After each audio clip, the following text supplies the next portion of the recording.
Hey YouTube, Skipper T here. Today I'm just going to rant a little.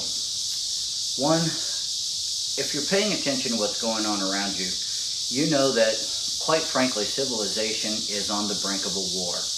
You can call this a religious war, you can call it an ethnic war, you can call it a geopolitical war, you can call it anything that you want to, but the conflicts are out there. They're out there and they're evident every day.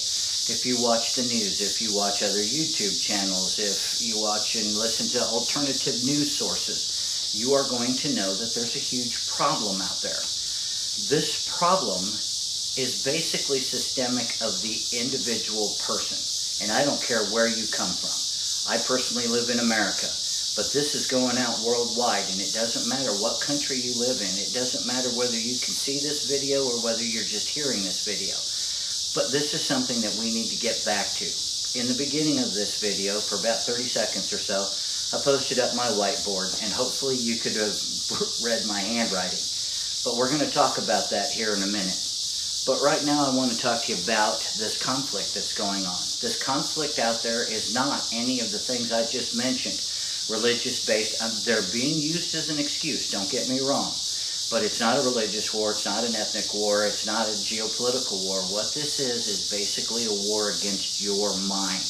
You, the individual, your ability to think for yourself, to act for yourself. Part of that is that, we're allowing all of these distractions to come into play. Things that we have been warring over for basically millennia upon millennia.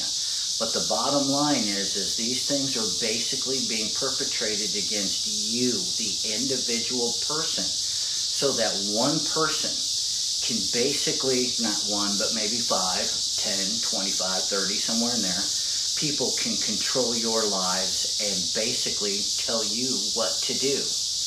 But the hope that we have, the only hope that we have, is that we as individual people of every race, creed, color, and sex out there come together and start to follow what I consider to be, and this is my own personal opinion, the 3 premises required for a free society. One that has the right, then, to pursue life, liberty, and the pursuit of happiness. Every human on the planet should be able to do this. And that's why I'm doing this video today. The first thing on our list is honor, okay? This is personal attributes that you yourself should elicit in yourself. When you look in the mirror, you should be able to tell whether or not you're following these 3 basic edicts. One, again, honor. Honor is honesty, fairness, or integrity in one's beliefs and actions. All right, well, if somebody comes up to you and tells you a lie, it does exactly the opposite. Was there any honor in that? No, there was not. If you do the same thing, if you only tell people what they want to hear, instead of telling them the truth, are you being an honorable person? No, you're not, okay? Political correctness is got to be one of the greatest detriments to honor, okay?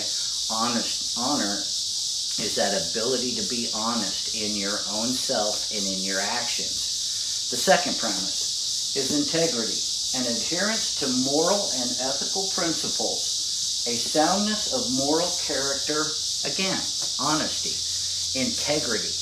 Do you follow through on your word? Are you a person that understands what integrity means? These are all definitions you can look up in a dictionary, dictionary.com, whatever the case may be.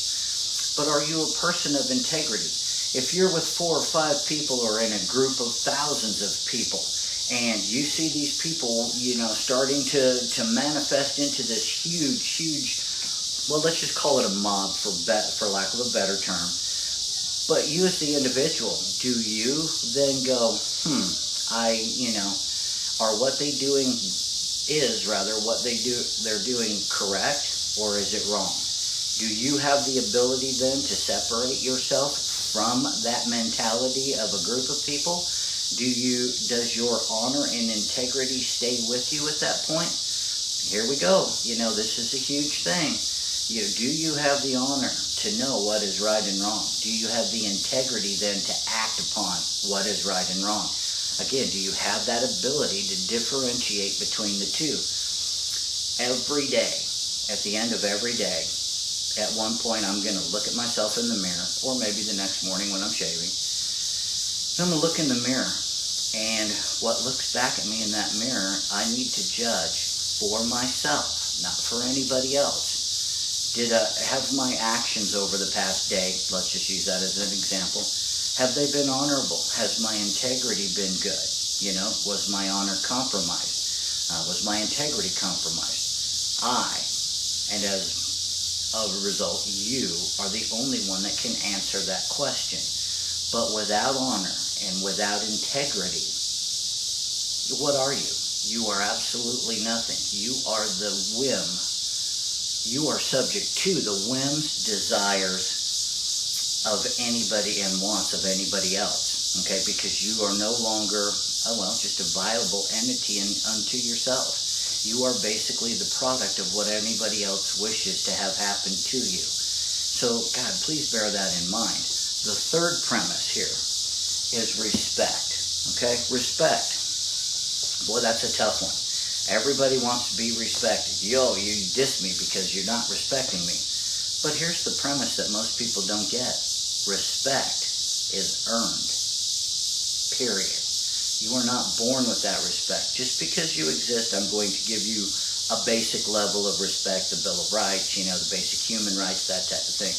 But for me to respect you as an individual is going to be something that you have to earn.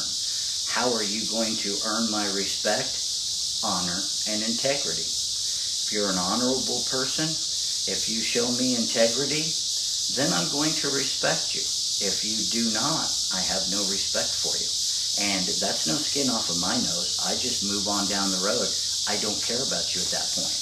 Nor should you, if I don't act with honor and integrity, should you care about me. Because obviously I'm not worthy of that kind of praise. By definition, respect is the esteem for or a sense of worth of a person. Not only does that include self-respect, okay, am I that person? The other side of the coin, the respect that you want to receive from other people, are you that person worthy of respect? A personal quality or ability, or something considered as a manifestation of a personal quality or ability. Again, I respect an engineer that can sit down and do the math and figure out, the torsion loads, vertical and horizontal and lateral, whatever, in building a bridge. Their mathematical skills are greater than mine. I think I've got pretty good math skills, but they're not at that level. But I've never had that training, and I've never pursued that, and that's my own fault. But can I diss that individual for having that, over me? No, not at all, and I don't consider it to be over me. I consider that individual somebody who has put forth the effort to be able to draw that on a piece of paper, to do that kind of math, and now they have earned my respect for that ability. And that ability, whether it was born into them or whether they had to learn it, either way, they still had to finite that to get to the end result. And for that, I have a great amount of respect. The time and effort it takes to get to that point is now worthy as an ability of my respect. Now, that individual person could have no honor, no integrity, and no respect for themselves or for anyone else. And am I going to feel the same way about them? No, I'll respect their ability to do the math, but them as a person, they don't have those three premises. I'm not going to respect them as the individual. How can we possibly do that? A lot of people stand around and say, oh God, you've got to respect me, you've got to respect me. The problem is what have you done to earn the respect? Again, look in that mirror. Take a darn good look in that mirror. Reflect over the past, few days, few weeks, few months, even a few years, hell, your whole life. And ask yourself, am I worthy of that respect? Do I have and start with self-respect? Because without self-respect, you'll never achieve external respect. Again, people, this is just, it's not hard, but it's something we all need to hear. Honor, integrity, and respect all start right here. It starts here and then radiates out. If you don't possess these qualities within yourself and you do not look for these qualities in other people, then, what is the point of your life? You have no point in your life. And quite frankly, people are going to see that, and they're going to see that straight away. And there's just no hiding it. It's an internal glow. It's an aura, if you will. But nonetheless, it's something that you have to start with, internalize these three premises, and start to live your life that way. Once that happens, other people will see that. And quite frankly, life is not a popularity contest. I don't care whether you like me or not, all right? I live by these premises. The people that like me, then they like me because of the honor, integrity, and respect that I show not only for myself, but outwardly as well. Those people I call friends. Everyone else is an acquaintance, plain and simple. We use the term friend too liberally around today. A friend you would give the shirt off your back for. That friend would die for you in defense of you. Everyone else is just an acquaintance. When I talk about the war in the initial part of this, it leads to the premises that are going on today. Again, if we're going to combat this, if we're going to be people that live basically in harmony, for lack of a better term, around this world, we had all better start to internalize these three premises and understand what they mean, and breed them in ourselves and teach them to our children, and try to portray that to the people around you and get them to be basically similar, because without it, we will always be subject to the whims, wants, and desires of other people. And if people stand there with guns and knives and baseball bats and try to take that away from you, your mind, your ability to think, your own self-consciousness, and they try to take that away from you, legislate it through legislation, through brutality, whatever the case may be, and you do nothing to stop that, that's your own damn fault. Thomas Jefferson said that when governments fear their people, there is liberty. When people fear their governments, there is tyranny. Pay attention to that. That is indeed a very powerful statement. And that's where it's going to have to start, people. But again, all three of these has to start in each and every one of us in order to get to that level and stand up for ourselves, for humanity, if you will. Another quote by Edmund Burke in the 1700s said that the only necessity for evil to triumph is for good men to do nothing. Modify that statement slightly and say for good men and women and even children today to do nothing. If we all stand back, because we're living in a world where you flip a switch and a light comes on, you flush a toilet and the waste goes away, and we don't pay attention to what's going on around us, and we certainly don't live by these three rules, pretty soon, guess what's going to happen? You're going to wake up one day and you're going to be the subject of a dictator, of somebody who will oppress you for their own wants, whims, and desires. Do you want to be that person?